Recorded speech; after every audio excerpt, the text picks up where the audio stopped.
All right, we'll have a look at the next page here. It's page 200, I think. And this is about what we call projections.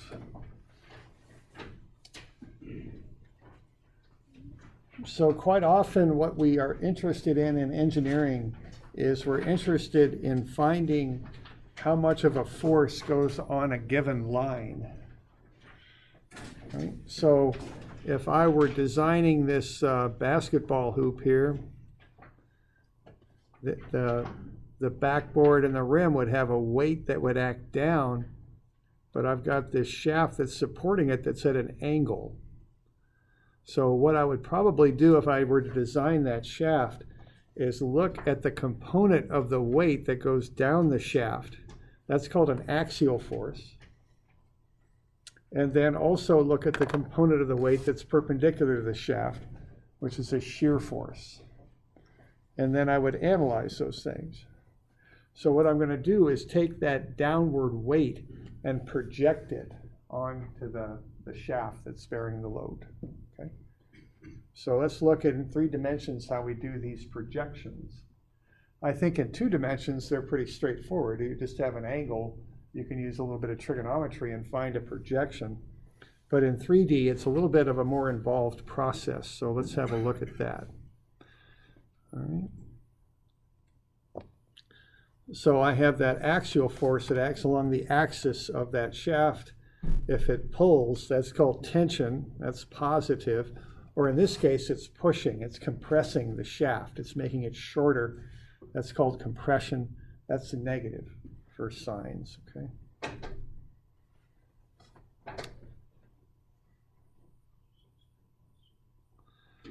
All right, another example of this you could find on page 200 here. It's often useful to know the projection of a force onto a given line. So let's say we've got an old railroad car here in a mine in the 1800s. We're going to pull this thing up the tracks.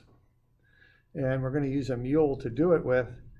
So let's say this mule is stubborn. The mule is not pulling down the tracks. The mule is pulling off at an angle, a 24-degree angle, all right?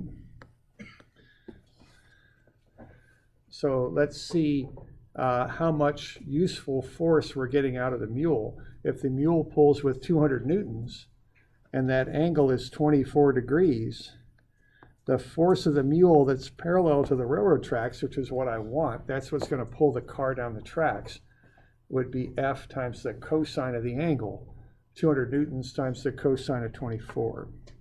Okay. Now, when you're doing 2D problems, normally you're given the angle. You can find it pretty easily. In 3 space, that angle theta can be more difficult to find. So what we have then is a mathematical operation we can use in 3-dimensional space, commonly called 3 space, that will help us with this little problem. And this is a mathematical operation that we use to find projections. If you're taking, I think it's Math 254, you might be looking at this. You may or may not be doing what we're doing with it, but we're going to use it as an engineer to get, as engineers, to get the force along a given line. So we're going to use something called a dot product. Now, a dot product is a vector operation, typically done in 3D. If you take 2 vectors, A and B, and you dot them together, that's called A dot B. What you get is the magnitude of A times the magnitude of B times the cosine of the angle in between the vectors. So when you dot vector A with vector B, you get the magnitude of A times the magnitude of B times the cosine of the angle in between. Now notice when you dot 2 vectors, you get a scalar. Okay, so a dot product is a scalar. Even though you start with vectors, you get a scalar. Okay, and this is on your formula sheet. It's on the lower left there. Now, to do this, we use the distributive property for the 2 vectors. And we're going to realize that the cosine of 0 degrees is 1, and the cosine of 90 degrees is 0. Those are the 2 angles that we have between unit vectors. So if we dot 2 like unit vectors, we get 1. I dot I, J dot J, and K dot K are all 1 because the unit vectors are parallel to one another. They have a 0-degree angle between them. When we dot unlike unit vectors, though, they're always 90 degrees apart. The cosine of 90 is 0, so when we dot unlike unit vectors together, we get 0. Okay. So if we're going to dot two vectors together, vector A and B, they both will have x, y, and z components. So what we do is we use the distributive property and dot each component of A with each component of B. So I'm going to take AX times BX, and that'll have an I dot I with it. Okay, I and I. AX times BY, and that'll be multiplied by I dot J. AXBZ, we multiply by I dot K. All right? So I'm kind of putting the components together and multiplying them together. Then I'm putting the unit vectors together and dotting them is what I'm doing. So I get AYBZ, J dot I, AYBY, J dot J, AYBZ, J dot K, AZBX, K dot I, AZBY, K dot J, and AZBZ, K dot K. All right. So when I look at what happens there, anytime I'm dotting unlike unit vectors together, it goes to 0. So the only three terms that I'm left with when I use the distributive property on these two vectors is AXBX, AYBY, and AZBZ. So A dot B is the sum of AXBX plus AYBY plus AZBZ. Okay, so that's how mechanically how you take a dot product. You multiply the like components together and you add up the three products. That's how that goes. And that's all there is to it. That's on your formula sheet as well. Okay. So I've got an example there for you. If I dot 3i minus 4j plus 2k with 2i plus 5j minus 6k, if I dot that together, I just multiply the like components together. So I'll multiply 3 and 2, and I'll get 6. I'll multiply -4 and 5, and I'll get -20. And I'll multiply 2 and -6, and I'll get -12.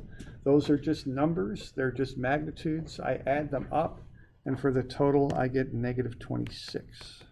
Okay. So we all right with that? That's how you take a dot product. And what it is, if I should have vector hats on that, if I dot A and B, what that number is, what -6 is the magnitude of A times the magnitude of B times the cosine of the angle in between them. Okay, that's what it is. Now, that's all, well and good, but I probably want to know what I can do with this. Okay, as an engineer, I can do a couple things with it. The first thing that is very common that I might want to know is what's the projection of F, in this case BC. If I have this force acting on that shaft, how much of that force acts along the shaft? Okay, that would cause what I call compression in the shaft. It would pull the shaft together and make it shorter. How much of that force does that? How much of it acts from B to A? Okay. Now, let's kind of have a look at this. The projection of FBC onto line AB is FBC times the cosine of theta, the angle in between. The problem is when I'm in 3 space, I don't know the angle in between. Now, another way to write that out is FBC times 1 times cosine theta. Okay? That aligns a little bit better with the definition of a dot product, where if you dot two vectors together, you get the magnitude of the first times the magnitude of the second times the cosine of the angle in between. Well, what I want to do is make sure this second vector has a magnitude of 1. If I do that, then I'll get what I want, which is the magnitude of the force vector times the cosine of the angle in between it and the line. So if I want the projection of FBC onto that line AB, what I'm going to do is I'm going to take the force vector FBC and I'm going to dot it, not with the position vector from B to A, but with a unit position vector from B to A. Because when I do that, then if I dot FBC with the unit vector from B to A, what I'll get out of that will be the magnitude of FBC times the magnitude of the unit vector, which is just 1 times the cosine of the angle in between them. Okay? So that's how I can use this dot product to find the projection of a force onto a line. I take the force and I dot it with a unit direction vector for the line. It has to be a unit vector for the line, though. Okay? Have to remember that.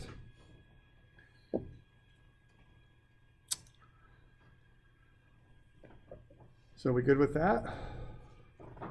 Okay, that's the process. That's like assuming cosine theta, the theta was a given? Well, no, because the theta is embedded in the dot product formula. If I just do a dot product and I dot the two vectors together, if I dot FBC and UBA, I just get the magnitude of FBC times 1 times the cosine of the angle in between. It just comes out automatically if I do the dot product.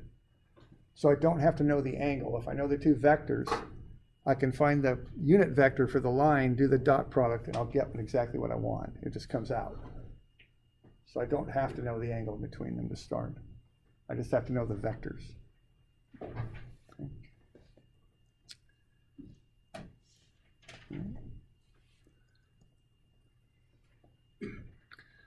I can also do this to get the angle between two lines if I want. I can solve for cosine theta.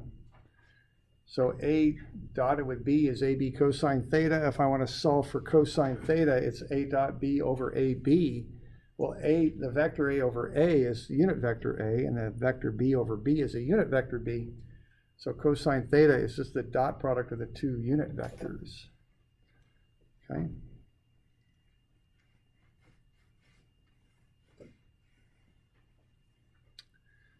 So that's the two uses of this dot product. One is to find the projection of a force onto a line. The other is to find the angle between two vectors. Okay. So let's have a look at an example there on 210. Let's find the projection of this force onto BA. Okay, and again, I have it kind of lined out in steps. So how about getting the coordinates of A, B, and C? Let's start with that.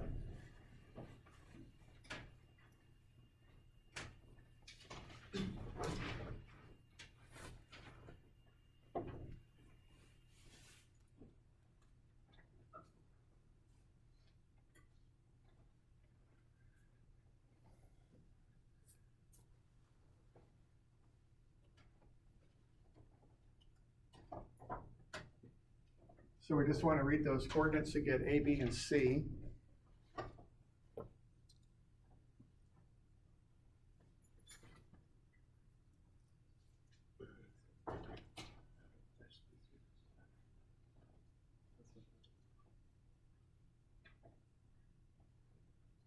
Start with that.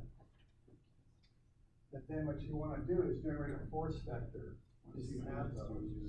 So that will involve getting a position vector from what? From B to C?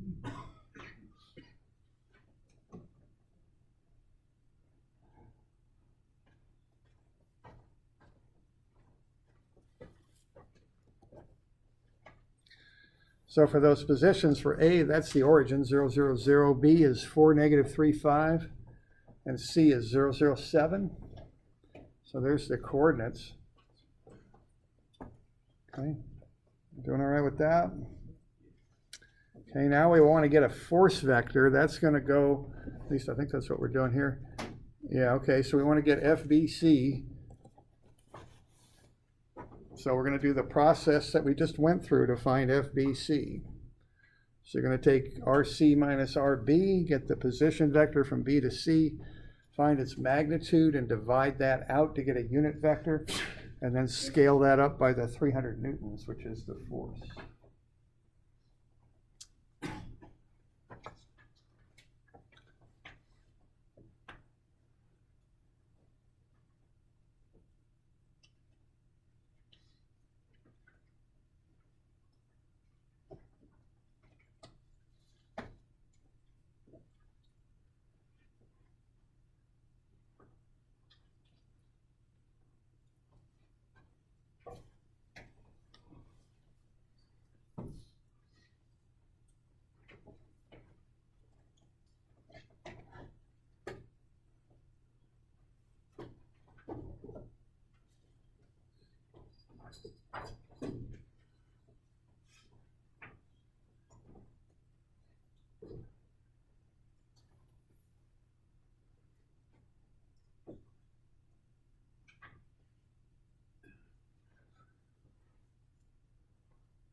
So from B to C, I got negative 432.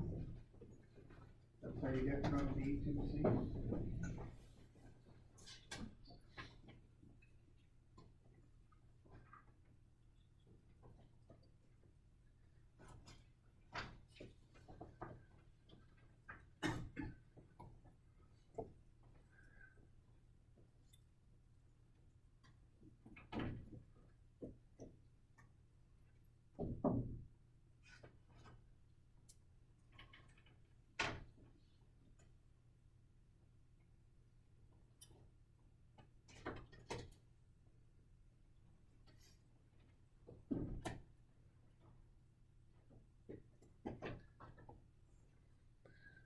Okay, so we're good with that. Then we take the square root of sum of the squares and find the length of that.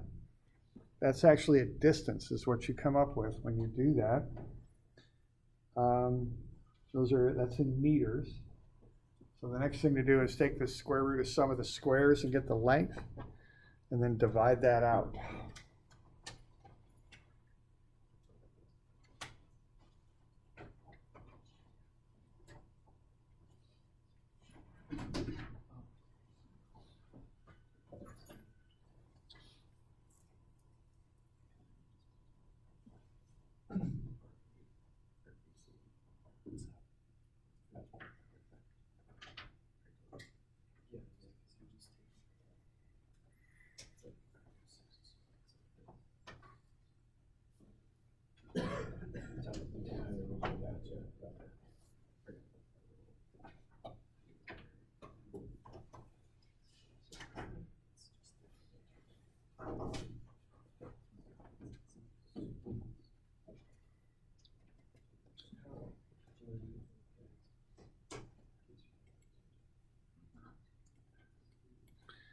So 5.385 for the length. Divide that out, get the unit. And factor the unit up by the magnitude. That's the step. Got questions, let me know. Ask your neighbor or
So just 300 times the unit vector gets you the force vector. Roughly negative 223, 167, and 111. Yep. Is that the deal? So that's the process. You want to get familiar with that process and be able to do that.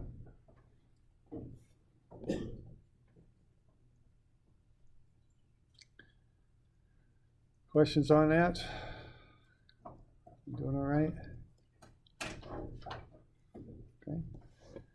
So that's step number 1. Okay. Now the next thing we're going to do is find the unit vector, okay, on the line. Okay, so we get the force vector.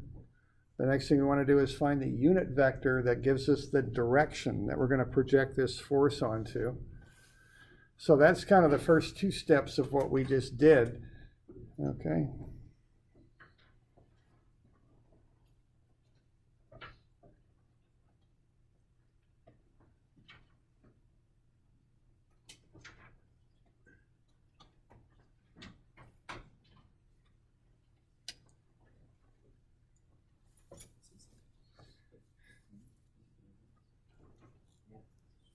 Oh, no, when you do the, yeah, this is some of the squares. This one, yeah. I mean, I'm pretty sure. That's a unit vector. Yeah, and then you just go. Yeah, because this is meters too. So.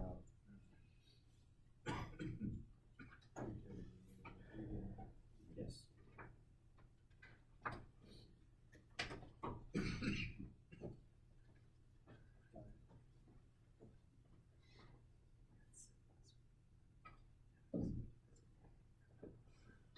So so I decided to go with RBA. So that's RA minus RB. So it's, see, A is just 0, 0, 0. B is 4, negative 3, 5. So to go from B to A, it's negative 4, 3, negative 5. That's how you go from B to A.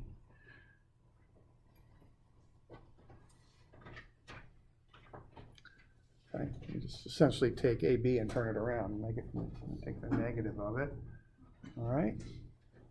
And then you find the length of the line by taking the square root of some of the squares, and then you divide it through, and that gets you the unit vector. So that position vector will have a length of 1. It's a unit vector. This is what it is. Okay, and that's what we want.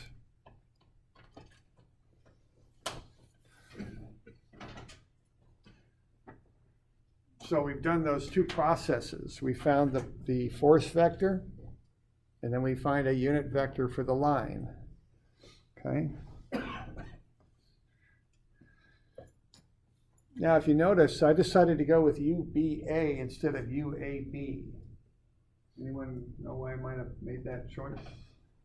Why did I take that unit vector from B to A instead of A to B? Because A starts from origin.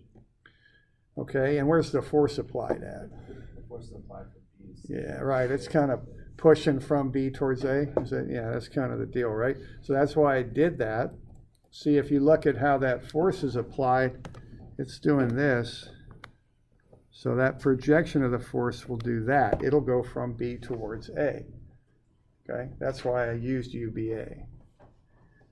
Now it turns out I don't have to do that, but I decided I would do it that way. Okay. So would that imply that if we did the unit vector of A to B, we would just have to do an additional step? It's, you just get the negative. If you use the unit vector from A to B, you just get a negative answer. And it's no big deal. You just change the sign on it and you're good. Just no. Yeah, it's no big deal. Okay. All right. So the projection is directed from B to A. That's why I used UBA. Okay. I kind of looked. The projection is directed from B to A. That's just how I worded that.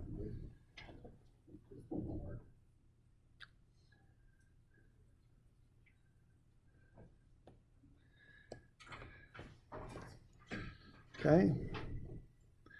All right, now I just do the dot product, okay?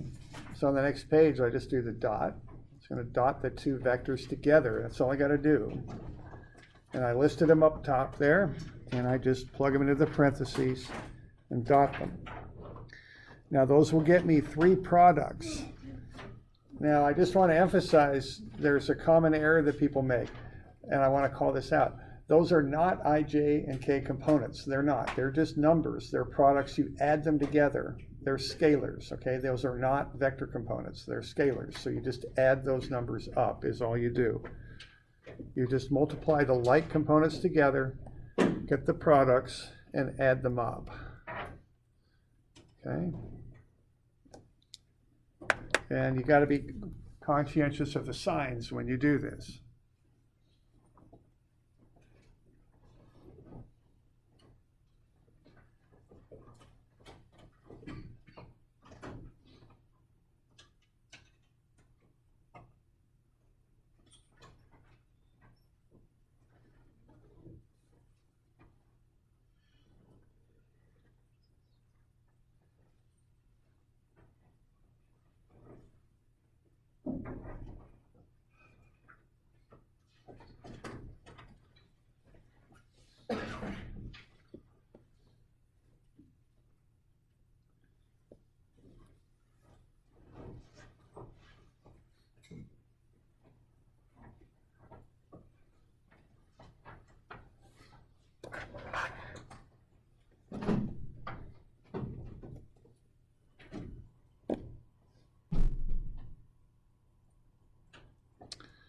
All right, so we get 118 out of that. So I'm taking negative 222.8 times negative 0.5657. I'm taking 167.1 times 0.4243, and I'm taking 111.4 times negative 0.7071. So I get 126 positive plus 70.9 minus 78.8, and that comes out to be 118 newtons, basically. Okay. And now what that thing I just said, I wrote it down because it's important. You know, it's just one of those things you want to be sure you understand. It's a scalar. It's not a vector. Okay, that's just a number. Okay, what that's telling us is if we put that force on that shaft and pull on it, we're going to get 118.1 newtons running down the axis of the shaft. That's called an axial force. Kind of a small sketch there. It's hard for me to get all this in here, but that'll be 118.1 newtons going down the axis of the shaft. That's what that means. Okay. Now the other thing I'll mention here is that I used UBAB instead of UBA. The answer I would have got would have been negative 118.1. The negative meaning, no, it doesn't go that direction, it goes the other direction. No big deal, no extra calculations required or anything, it just means it goes the other direction, that's all it means. Okay? So the force is not directed from A to B, it's directed from B to A. That's when we used, so when we used UBA, we got a positive answer, because that's the way it goes, from B to A. All right? So, we're good with that? All right. So if you're designing that shaft, one thing you're going to look at is what I call the compressive strength of the shaft. That's an axial force that's pushing on the shaft, compressing it. For materials, you can find actually stress ratings is really what they are. You might have to go one extra step on this, but you could figure out if that shaft could handle 118 newtons in compression. Okay.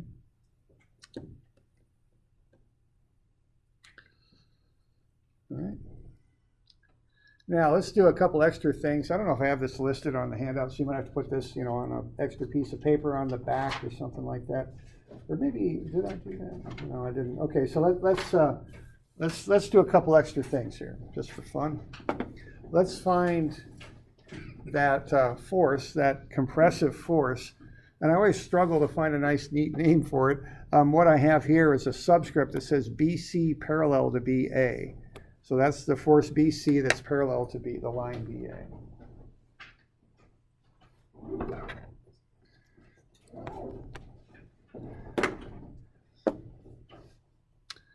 All right, let's find it as a vector. Okay, now the way to do that is to take the magnitude, which we know to be 118.1, and multiply it by the line on which that compressive vector acts, which is the line from B to A. So if I take 118.1 times that unit vector from B to A, I'll get my compressive vector. That magnitude of the vector of the force acting through that shaft that goes from B to A. So the magnitude of that force is 118.1. The force vector is shown there, negative 66.8, 50.1, and negative 83.5. So that's expressed as a vector.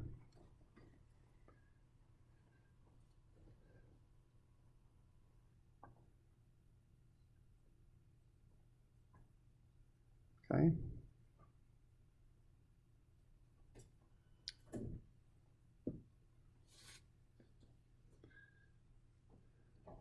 So when I design that shaft, one thing I'm going to want to know is what's the compression, the axial force in that shaft. I need to know that to design it so it can handle that load. Another thing I'm going to want to know is what's the shear, okay? And again, I don't know if I have this in your packet, but here's the sketch that shows what this is about. You see, you can't get it, so I don't think that's in there. I think you just kind of have to sketch this down.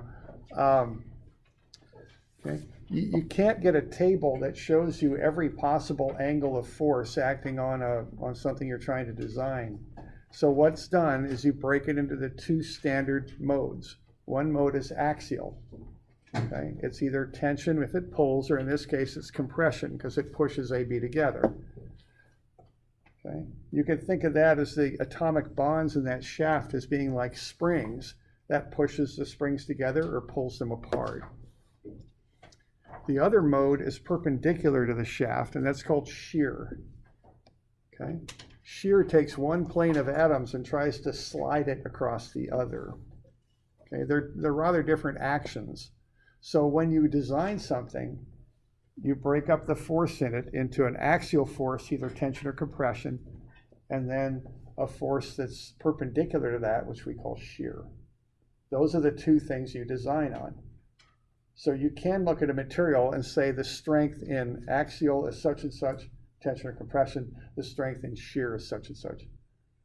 Okay? You've just broken into two discrete things. That's a number. You can handle that. You can make tables for that. You can't make tables for every possible angle. This is too much to do, all right? So we break it down into tension or compression, which is axial, and shear. That's how we break it down. And again, the reason for that is you can't handle every possible angle. That's too much to do. The other thing is these are fundamentally different things. Axial forces push on the atomic bonds, push them together or pull on them, tear them apart. Like, think of the bonds like springs. Shear takes one plane of atoms and tries to slide it across the other. Good example of a shear failure is an avalanche. If it's like you had some snow and it's, up here we don't get that cold, so maybe that snow melts. Let's say at night it freezes up again, you get kind of a glossy surface on the top. It snows again, you get some snow on top of that glassy kind of slick surface. That top snow can slide right across. That's a shear failure. A landslide is a shear failure. Okay? So they're perpendicular to one another. So notice the relationship there. You've got the total vector FBC is the hypotenuse of a right triangle. The legs of the right triangle is the compression and the shear. So that's a vector triangle there. The total FBC, the compression is one leg of the right triangle, and the shear is the other leg of the right triangle. The total vector is the hypotenuse. Okay?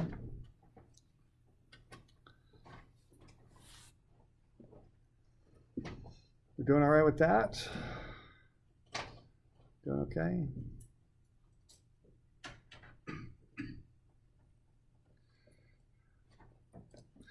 So the reason I'm presenting this is there's some vector relationships we can build with that. Okay? Because if we got that nice vector triangle there, what the relationship is the compression plus the shear is the total. because the compression and shear are perpendicular to one another. The total is the hypotenuse of that right triangle. So the vector relationship is the compression plus the shear is the total if they're added together as vectors. So given that information we've got, we can use these relationships and find the shear force also. See, even though the dot product will get us just the compression in this case, this vector relationship can be used to get us the shear if we wanted. And often we do. When you're doing a complete design of something, you want both. Okay.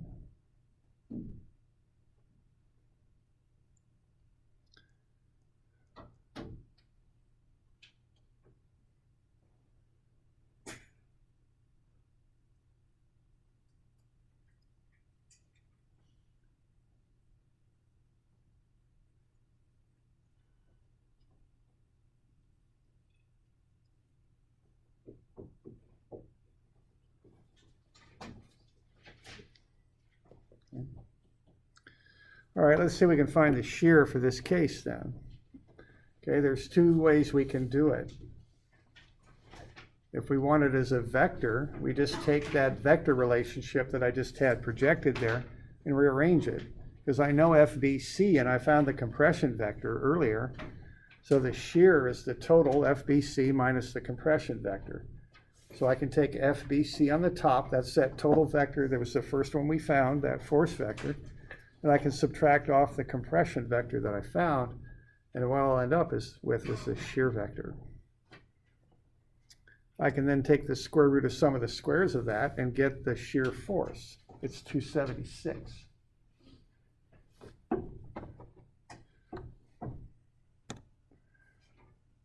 So what I've just found here is if I have this shaft and I pull on it with FBC like that, which is 300,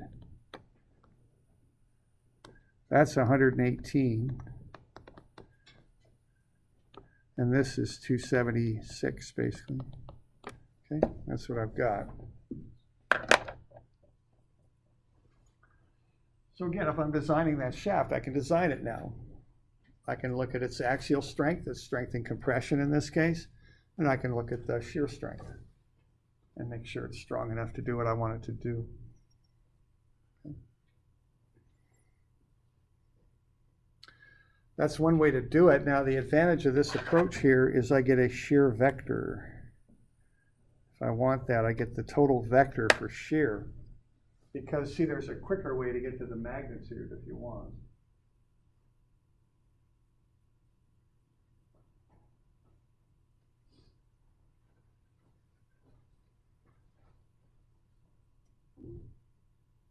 Okay. See, the other way to do it is just to do it in a scalar fashion. If all I want is the magnitude of the shear, I know the hypotenuse is the total vector, it's 300, and I got one of the legs of the right triangle, it's 118. So I can just do the theorem of Pythagoras and work my way into the other component. That's the other way to do it if all I need is a magnitude. It's just a matter, it depends on what I want.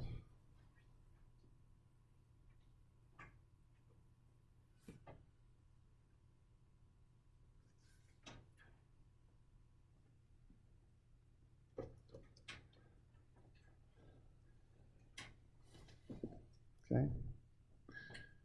So there's the one way to do it. The other way to do it is just to use theorem of Pythagoras. That's the quicker way if you just want the magnitude. Just take the square of the total vector, subtract off the square of the compression, take the square root, and you'll get the shear. It's the other way to do it.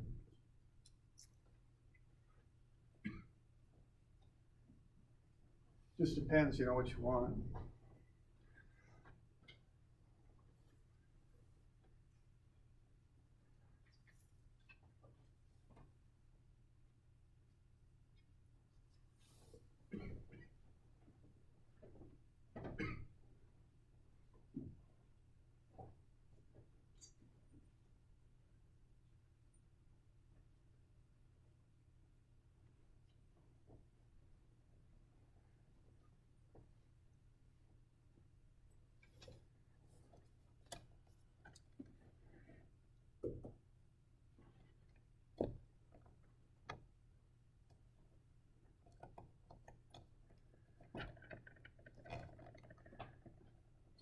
So we doing all right with that? 2 ways to get the shear? So you're subtracting the value itself, you're not applying the negative to the number itself and squaring it, you're subtracting the two numbers within. Yeah, let's see. Right, they're just magnitudes. So we're just subtracting them within. Right, because you take, the relationship, the thermopythagoras relationship is 118.1 squared plus 257.7 squared. Take a square root, that's 300. Okay. So when I use that as a total, I got to subtract off. So the subtraction is in the formula. Okay. Okay. All right, so that's the 2 ways to get the shear. And again, it just depends what you want. If you want the whole vector, you got to use the first method. Up here, if all you want is a magnitude, you can just do thermopythagoras. Kind of work your way in, okay?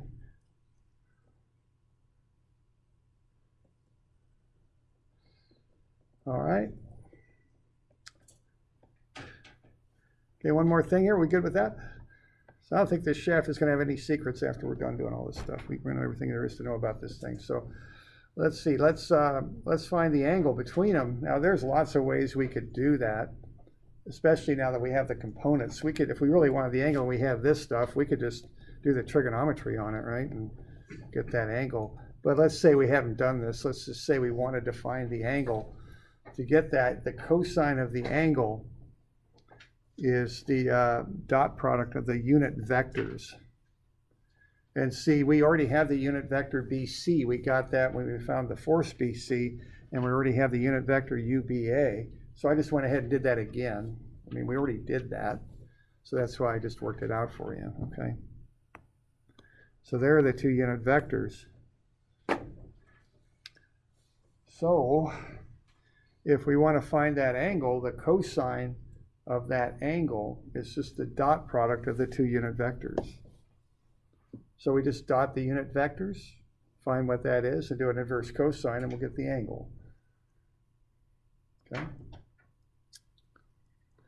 Now again, we've already done all this stuff earlier, so that's why I just wrote it out for you, because we've done it already, okay, on the previous pages. So that's already good to go. So we just dot the unit vector, that unit vectors, I should say, and find the angle. You just do the inverse cosine of the dot product. So cosine to the -1 of 0.394. And I don't know what we got here. We've got the 300s going up like that. We've got the 118.1 like that. And then we've got this one here, which was what, 275.7 or something? If we do the trig on this, we should come up with that 66.8 degree angle based on that triangle also. So, there's lots of ways to do this stuff. It just depends what information you've got and what you really want to know, and, the order in which you're moving through things to get what you need. So this is another way to find that angle if you want.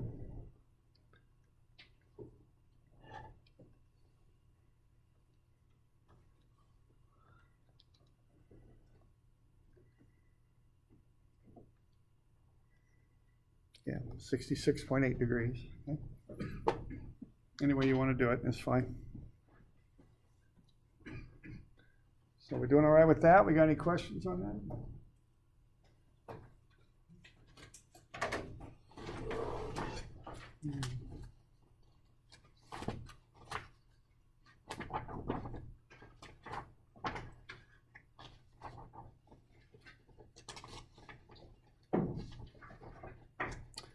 So let's have you do some more of these for Friday. So you're going to have a good bit to do on Friday.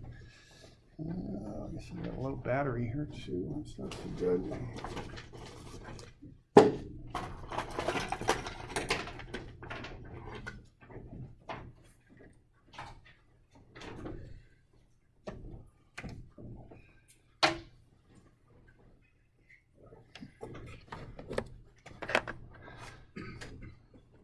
So let's have you do about 151 and 153.